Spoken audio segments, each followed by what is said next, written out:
안녕하세요. 크롬사사입니다. 현재 시간 2024년 5월 27일 오전 9시 29분이고요. 현재 비트코인 가격은 68,528달러입니다.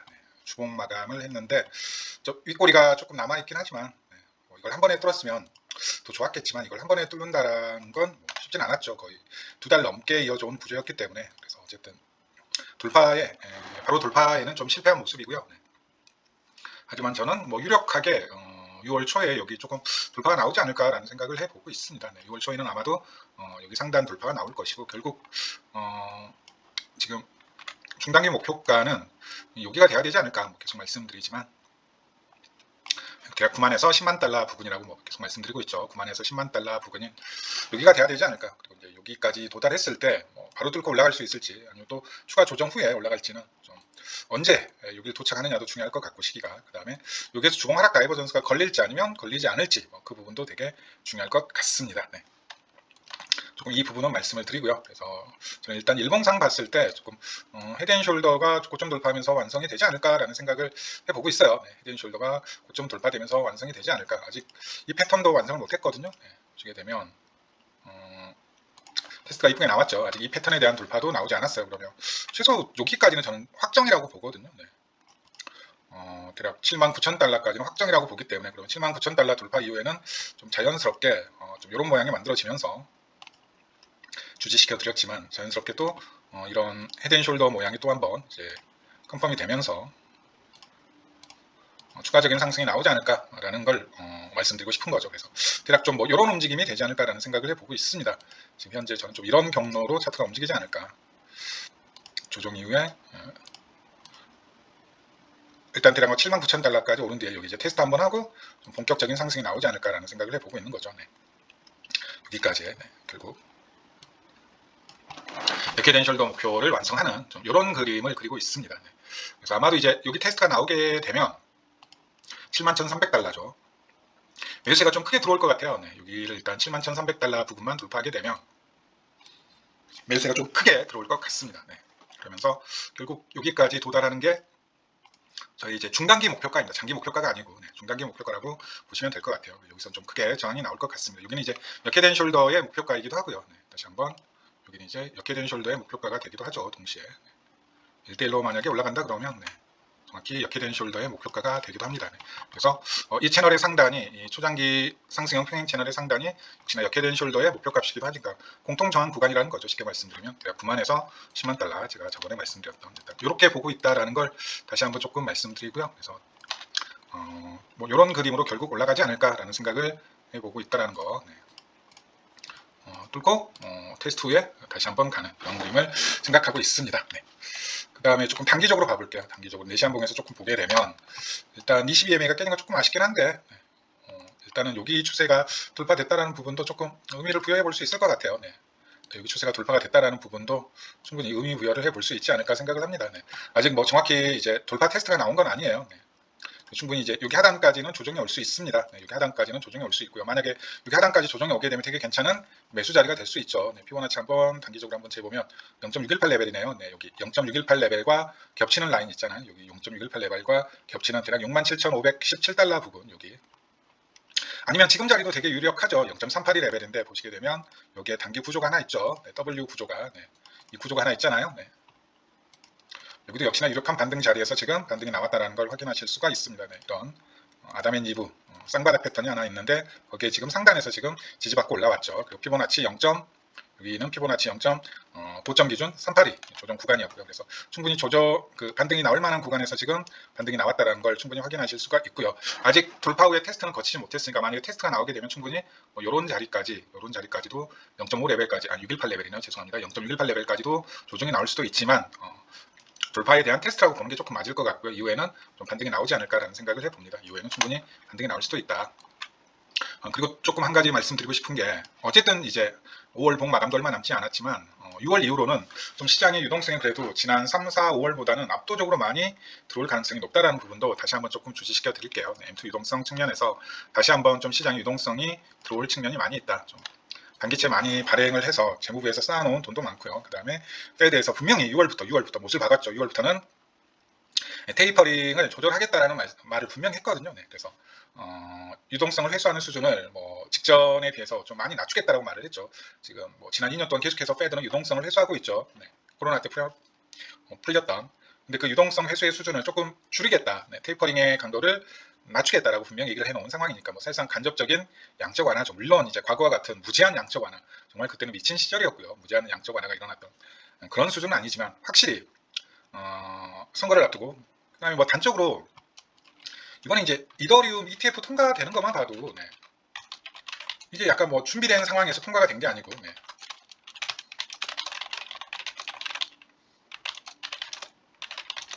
그죠? 네. 뭐 신청한 곳에서도 네. 서류가 미비했고 그 신청한 서류를 접수받는 네. SEC도 네.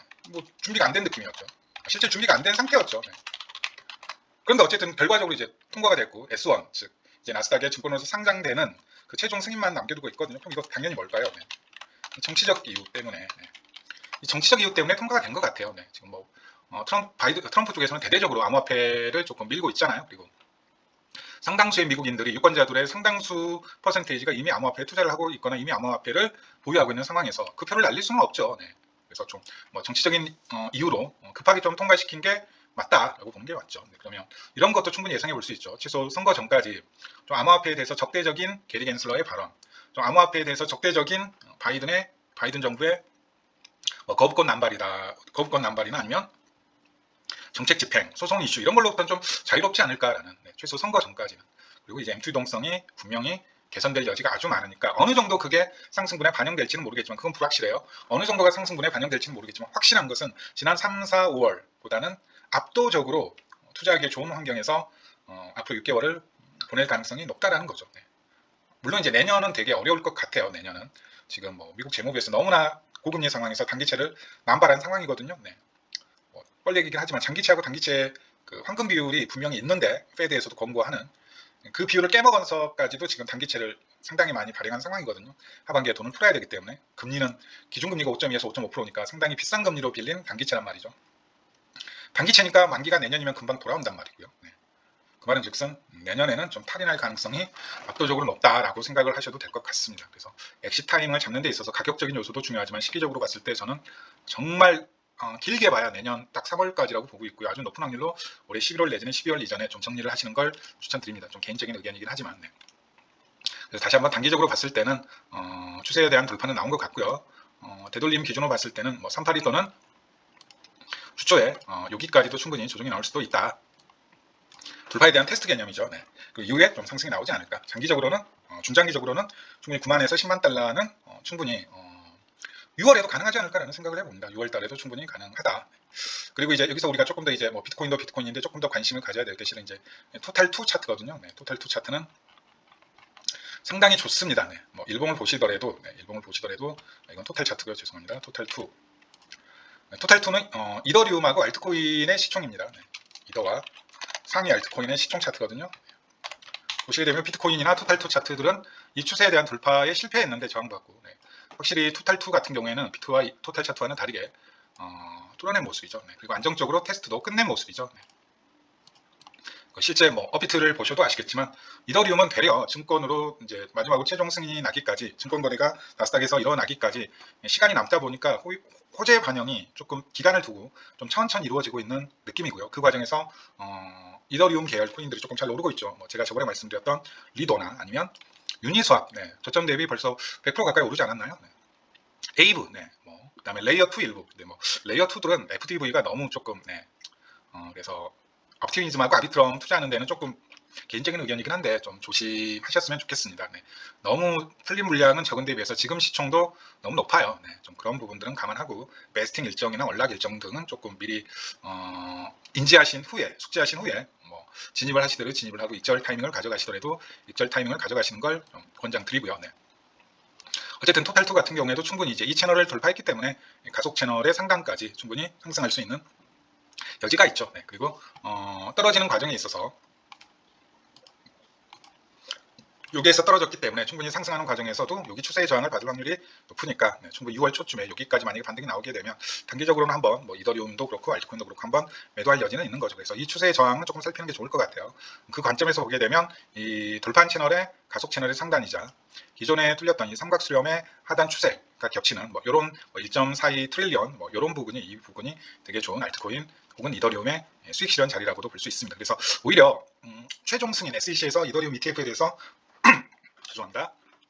최종 승인이 늦춰진 게 알트코인들이 조금 반등할 수 있는 시간적 여유를 벌어줬다라고 보시는 게 맞을 것 같아요. 이제 정작 이더리움이 ETF에 상장이 되고 거래가 본격화되게 되면 지금 그레이스케일에서 보관 중인 이 ETH 물량이 상당히 많거든요. 이 단기 매도 압박을 분명히 작용할 것이다. 그러면 당연히 이더리움은 단기 조정이 불가피할 것 같고요. 이더리움이 단기 조정이 나온다는 얘기는 알트코인들도 당연히 단기 조정이 나온다는 얘기죠. 이해되셨나요? 네.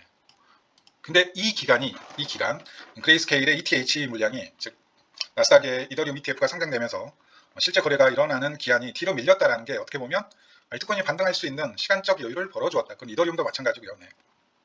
좀 호재 반영이 조금 더 될 수 있는 여지가 생겼다라고 보는 게 좋을 것 같습니다. 네. 그렇게 보시면 될 것 같고요. 상당히 조금 괜찮죠. 방향성 자체가. 특히나 뭐 제가 조금 더 말씀드리고 싶은 건 다른 것보다도 결국 알트가 가려면 디파이에서 좀 돈복사가 나와야 돼요. 여기서 돈복사를 하면 이제 디파이 풀에서 코인을 예치시키고 그 예치된 코인을 기반으로 스테이블 코인을 대출을 받은 다음에 또 다른 알트코인의 펌핑이 나와야 된다는 말이죠. 네. 그 관점에서 보게 되면 지금 그래도 다른 섹터보다도 디파이 섹터가 그래도 조금은 좋은 퍼포먼스를 보여주고 있다는 부분을 말씀드리고 싶고요. 네. 그 관점에서 보시게 되면 충분히 이더리움 현물 ETF가 실제 거래되기 전까지 조금 기대를 가져도 괜찮다. 네. 충분히 알트코인의 단기 펌핑은 나올 수 있다. 네. 하지만 실제 이제 거래가 이루어지게 되면 분명히 단기 조정은 나올 수밖에 없으니까 그때는 조금 조심들을 하시는 게 어떨까라는 생각을 해보고 있습니다. 네, 이것도 곱게 아주 그냥 어센딩을 만들면서 돌파가 나온 모습이죠. 네, 이것도 어센딩이 나오면서 돌파가 나온 모습이니까 충분히 이걸 뭐 어센딩으로 해야 될지 아니면 삼각수렴으로 해야 될지 모르겠지만 삼각수렴 관점에서 보게 되면 그냥 삼각수렴이라고 보게 되면 피보나치를 한번 조금 당겨 볼까요? 디파이 계열 코인들이 조금 약진할 것 같습니다. 네. 즉 디파이 서머 시즌2라고 봐도 될까요? 네. 약간 그런 느낌인데 그러면 대충 여기 정도가 목표가가 될 것 같아요. 네. 여기가 중단기적으로 아주 좋은 알트코인 수익 실현 자리가 될 것 같습니다. 만약에 이 타이밍과 맞춰가지고 이더리움 ETF가 실제 상장이 되고 거래가 된다면 더더욱 네. 그래서 직전 고점은 조금 넘을 수 있는 여지가 조금 생겼네요. 직전 고점은 넘을 수 있는 여지가 생겼습니다. 네. 충분히 알트코인들 상승분은 기대해 볼 수 있다는 부분을 다시 한번 조금 말씀을 드리고요. 이거 도미넌스 관점에 보시더라도 상황이 상당히 괜찮습니다. 결코 나쁘지 않고요. 네. 이것도 그 경향성이 상당히 조금 뚜렷하거든요. 네. 근데 반등분이 조금 크게 나왔어요. 네, 다른 섹터에 비해서. AI 가는 거 좋고 RWA 가는 거 좋은데 그래도 디파이 섹터 가는 게 시장 유동성을 가장 풍부하게 늘려줄 수 있기 때문에 디파이 섹터에서 일단 돈복사를 한번 해야 돼요. 네. 레버리지가 조금 만들어져야 된다고요. 네.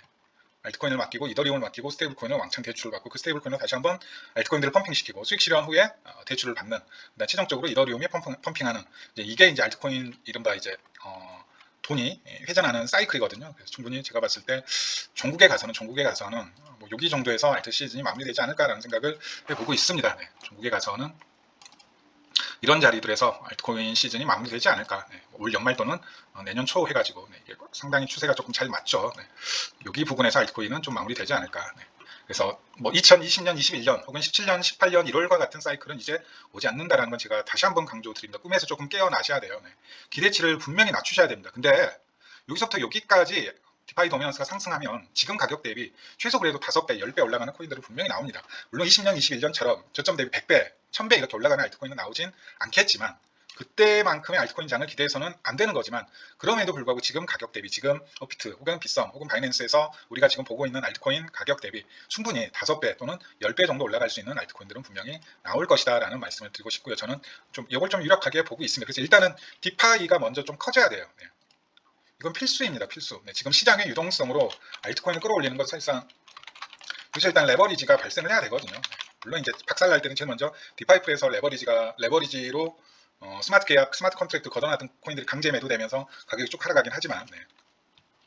이게 그래서 그렇게 된 거거든요. 루나빔 때 이거 D5에서 강제 청산 나오면서 이 음봉이 나온 거거든요. 이때 루나 때 나온 음봉이에요. 이 강제 매도가 나오거든요. 스마트 컨트랙트가 만들어져, 예를 들어 대출 비율이 뭐 1.1 아래로 떨어지게 되면 강제 매도가 나오거든요. 가격에 상관없이. 그러면 여러 디파이 대출풀에서 강제 매도가 동시에 나오게 되면 이제 이런 말도 안 되는 장대 음봉이 나오는 거거든요. 이게 루나 사태 터졌을 때 이더리움이 강제 청산되면서 나왔던 이 장대 음봉인 거거든요. 네, 불과 일주일 만에 여기까지 떨어졌으니까. 네. 비단 루나뿐만 박살난 게 아니라 그 파생 효과가 그냥 전체 디파이 생태계를 다 망가뜨려 버린 거죠. 네. 그리고 이때 망가뜨려진 디파이 생태계가 아직 회복되지 못하니까 지금 알트코인이 이 모양 이 꼴이라고 생각을 하시면 됩니다. 네. 다시 한번 뭐라고요? 이 루나 사태 때 망가진 이 디파이 풀 자체가, 디파이 생태계 자체가 아직도 실은 회복을 못하니까 알트코인이 이 모양 이 꼴인 거예요. 네. 그래서 제일 먼저 일단 좀 이 과정에서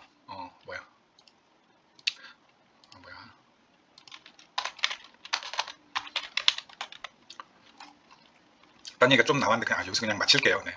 그래서 어쨌든 네. 디파이 생태계가 확실히 조금 활성화가 되어야지 시장 내적으로 유동성을 늘릴 수가 있고, 그 늘린 유동성으로 알트코인 펌핑이 나올 수도 있다. 네. 뭐 덱스를 통해서든 아니면 그 자금이 중앙화 거래소로 들어가서 중앙화 거래소에서 펌핑이 나오든. 네. VC들도 돈이 없어요. 걔네들도 이더리움 디파이풀 A부죠. 대표적으로 A부에 맡기고 스테이블 코인 대출 받은 다음에 지들 뭐 프로젝트에서 돌리고 있는 코인들 펌핑 시키는 거거든요. 뭐 걔네들도 지금 총알이 없는 상황입니다. 실은. 네. 지금과 같은 금리에서 어디에서 외부 유동성을 끌어올 수 있겠습니까? 네. 그나마 이제 비트코인하고 이더리움은 외부 유동성이 계속해서 들어오잖아요. ETF를 통해서. 네. 근데 알트코인은 크게 없어요. 네. 하지만 대체 투자할 수 있는 뭐 코인베이스나 아니면 마이크로 스트래티지나 아니면 코인베이스하고 마이크로 스트래티지와 관련된 ETF도 정말 많고요. 레버리지 ETF도 있고, 그 다음에 CME, 네. CME 거래량이 이제 CME에서 체결되는 미결제 약정, 그 체결 약정, 그 다음에 아직 청산되지 않은 미결제 약정 수준이 이미 바이낸스를 뛰어넘은 지 한참 넘었거든요. 이렇게 대체 수단이 너무나 많다 보니까 굳이 위험을 무릅쓰고 해킹 위험, 먹튀 위험 무릅쓰고 큰 손들이 USDC나 USDT를 이용해 직접 암호화폐 거래를 할 필요가 없는 거예요. 네. 그냥 코인베이스, 마이크로 스트래티지, ETF 상품, 파생 상품, 레버리지 상품 그냥 이용하면 되는 거거든요. 네. 무화로 해킹 리스크, 먹튀 리스크, 그 다음에 자산 동결될 수 있는 리스크 감안해 가면서 암호화폐 거래소를 직접 이용해 하겠습니까? 그게 지금 알트코인의 가장 큰 적이에요, 실은. 네. 하지만 비트이더는 외부 유동성의 수혜를 압도적으로 볼 가능성이 높죠. ETF 덕분에. 네. 그건 결국 알트코인이 움직이려면 내부 유동성, 그나마 지금 이 시장 내에 있는 유동성을 레버리지로 뻥튀기 시켜가지고 올릴 수 있는 방법밖에 없고, 결국 디파이풀을 이용할 수밖에 없는 겁니다. 네. 파생을 돌리는 거죠. 네. 자산을 담보로 USDC를 빌리고 그 USDC로 또 다른 자산을 올리고 또 그 자산을 담보로 또 USDC, USDT를 빌리고 또 다른 자산 가치를 올리고. 네. 계속 이 죽음의 회오리를 돌려야 되는 거거든요. 네. 파생을 돌려야지 그나마 유동성이 생기고 있는 조금 안 좋은 상황이에요. 그래서 알트코인의 미래는 별로 밝지는 않습니다. 냉정히 말하면. 네. 너무 대체 상품이 많이 생겨버렸어요. 네. 훨씬 더 안전한 플랫폼에서 훨씬 더 큰 리스크 없이 어쩌면 운영할 수 있는 너무 많은 대체 수단이 생겨버렸습니다. 네. 그래서 알트코인의 미래는 상당히 어두운데, 어두움에도 불구하고 그래도 최소한 뭐 이 정도까지는 저는 충분히 반등이 나올 수 있다라고 생각을 하고 있습니다. 네. 토탈 3 기준으로 말씀드리면 충분히 종고점을 넘어서는 상승은 충분히 나올 수가 있다. 네. 그래서 여기를 1대1로 뛰어넘는 그런 종고점 돌파가 나오거든요. 네. 이런 상승은 최소 올 연말까지는 기대해 볼 수 있다. 네. 그럼 어마어마하게 올라가는 거죠. 네. 자, 오늘 방송은 여기까지입니다. 네, 감사합니다.